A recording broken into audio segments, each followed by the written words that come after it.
सबसे पहले हम समझेंगे कि विलोपन विधि होती है।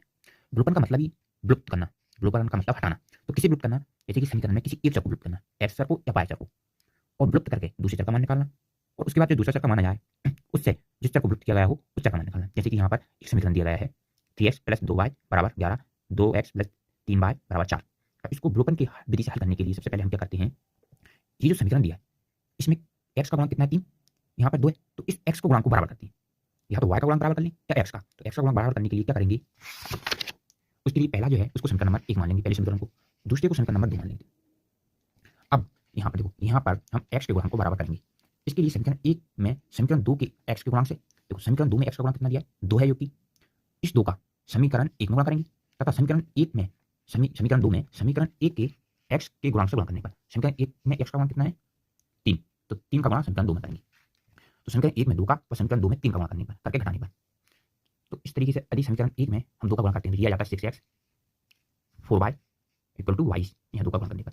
फिर अब समीकरण 2 में कितने का? 3 का गुणा करने पर 6x + 9y = 12, तो -5y = 10, y = -2, ये माइनस उधर चला जाएगा, तो यहाँ से y का मान आ गया। अब हम क्या करते हैं, एक हमने क्या किया, एक चर को विलुप्त कर दिया, x को विलुप्त करने के लिए क्या किया, उसके गुणांक बराबर करे, उसके गुणांक बराबर करके हमने विलुप्त कर दिया, घटा दिया। ये दोनों समीकरण, पहले समीकरण 3 में से समीकरण 4 को घटा दिया। अब आगे हम क्या करते हैं, जब y का मान आ जाता है उस y का मान को समीकरण 1 में रख लेते हैं।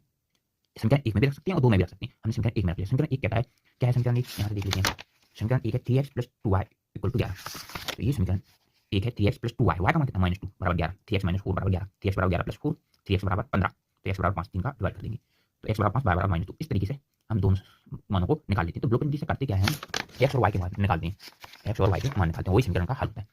तो यही विलोपन विधि होती है कि एक चर को विलुप्त किया हमने, x को विलुप्त किया, y का मान आ गया। देखो यहाँ पर x को विलुप्त किया, विलुप्त करने के लिए गुणांक बराबर करते हैं, इस तरीके से गुणांक बराबर करके विलुप्त हो गया, और y का मान आ गया। अब जो y का मान आ गया उसको किसी भी समीकरण 1 में या 2 में रखकर हमने जिस चर को विलुप्त किया था, x को विलुप्त किया था, तो उसका मान आ जाएगा उससे। इस तरीके से दोनों मान निकालते हैं।